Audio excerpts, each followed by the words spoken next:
estúdio o advogado Fernando Pérez, especialista no assunto. Bom dia, prazer em recebê-lo.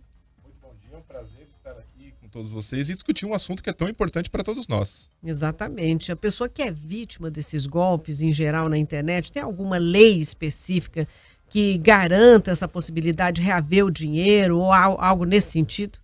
De fato, essa é uma questão muito importante, porque os criminosos eles estão muito atentos a essa questão e parece que tudo isso é muito fácil, né? Uhum. Os criminosos, esses cybercriminosos, eles acreditam que é muito fácil cometer esse crime, porque, como foi mencionado, por muitas vezes a vítima, ela age por impulso, né? Ela não tem o tempo necessário para pensar. E os criminosos estão utilizando muito o Pix porque é muito fácil a transição e ele tem acesso a esses valores de uma forma rápida, transfere por uma outra conta ou até mesmo saca esse dinheiro, o que acaba dificultando muitas vezes, né, reaver esse procedimento.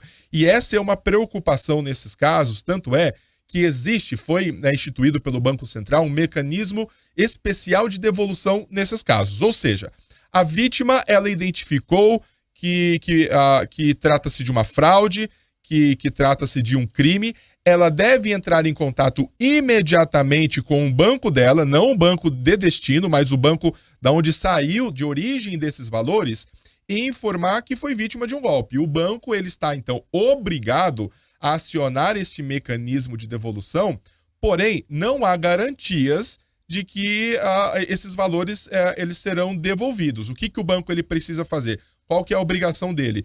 Comunicar imediatamente à instituição, né, financeira, o banco que recebeu esses valores, e se houver algum valor ali na conta, o banco ele precisa então bloquear esses valores de forma integral ou parcial. Mas não há uma garantia de devolução. Há uma garantia, porém, de que a vítima precisa ser atendida e que o banco precisa acionar esse mecanismo. Bom, doutor Fernando, o senhor falou aí, a primeira coisa, então, só para a gente entender quais as medidas as pessoas devem tomar, né? Se ela foi vítima de um golpe ou teve alguém entrando no WhatsApp fazendo algum pedido, a primeira coisa, então, é ligar no banco. Exatamente, essa é uma medida urgente e a vítima ela não pode esperar nem mesmo horas, né? Muito menos dias para tomar essa providência, ou seja, no exato momento que ela identificou que trata-se de uma fraude, no caso de transferência de valores, por exemplo, por meio do Pix, né? No caso que ela identificou que é uma fraude, isso vale também para uma transferência normal, para um pagamento de boleto, no momento que ela identifica, no exato momento que ela identifica, ela deve entrar em contato com, no caso da transferência por meio do Pix, no seu banco. No próprio banco e informar que trata-se de uma fraude. Mas, por exemplo, se tiver dinheiro nessa conta, o banco é obrigado a devolver para a pessoa? Porque você disse que não tem garantia. Não tem garantia porque a conta pode estar esvaziada ou aquele valor, o banco vai decidir o que fazer? A garantia, ou seja, a obrigação é de que o banco precisa acionar, que o meu banco precisa acionar o outro banco. Mas ele não tem uma garantia de que realmente que esses valores estão lá. Porque o Pix, uma das características principais no caso do Pix é a transferência direta, é a transferência rápida em alguns segundos. Então o criminoso, ele sabe que esse dinheiro ele pode ser retido em algum momento, o que ele faz? Ele transfere para outra conta. Então acaba desestabilizando, ou seja, acaba atrapalhando esse movimento, ou até mesmo saca os valores. Uhum. Mas se eu sei, por exemplo, quem é o dono da conta, porque Pix é uma conta. São contas laranjas? Acontece que 80%, 90% desses casos são contas laranjas, ou seja, o criminoso ele conseguiu os dados pessoais de alguém e sabe-se lá, eu digo, provocando, né? Ou seja, porque às vezes é tão difícil abrir uma conta bancária, mas os criminosos conseguem abrir essa conta. É isso que eu ia falar, porque assim, você chega lá, te exige um monte de documentos, você passa um tempão, tem que abrir a conta, provar um monte de coisa. E às vezes não consegue.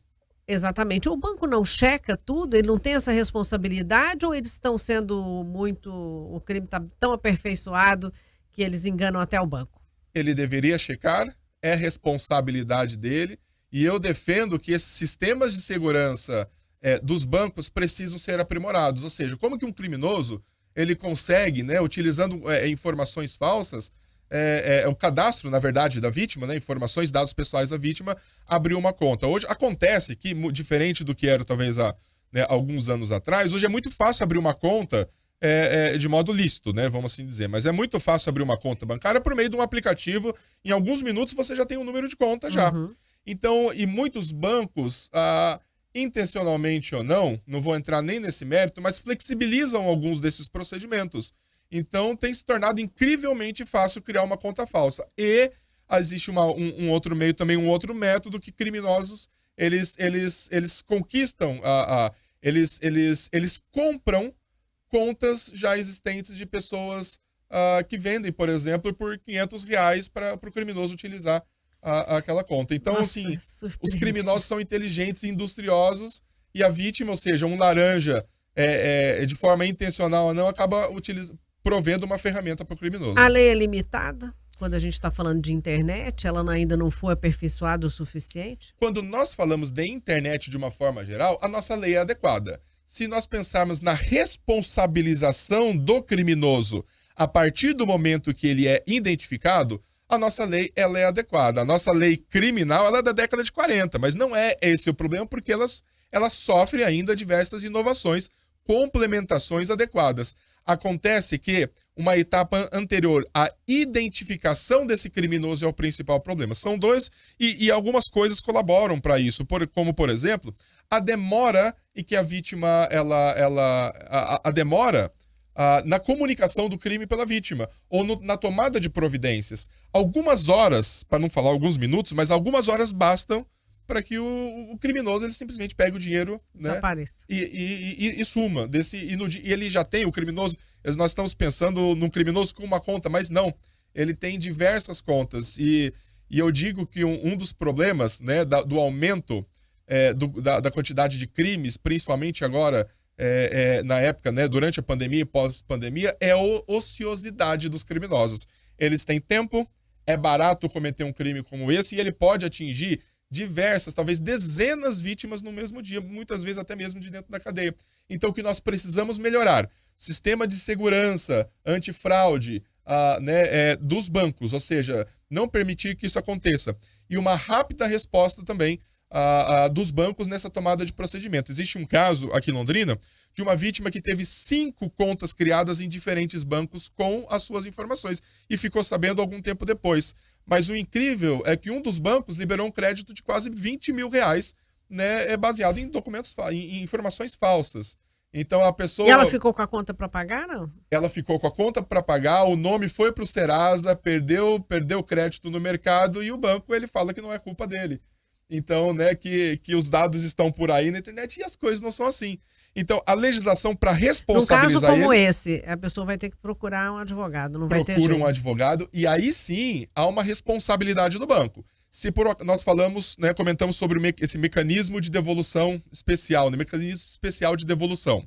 É um procedimento próprio criado pelo Banco Central. Se eu comunico o meu banco que eu sou vítima de um golpe, de uma fraude, e o banco ele não toma essa providência, como por exemplo a comunicação, aí sim há uma responsabilidade. Eu posso buscar uma reparação pelos danos materiais, ou seja, pela devolução dos valores, e também uma indenização por danos morais. Então, se o banco ele não toma essas providências, aí sim ele pode ser responsabilizado. Doutor Fernando, então, no geral é o seguinte, não tem muito como se proteger, é desconfiar.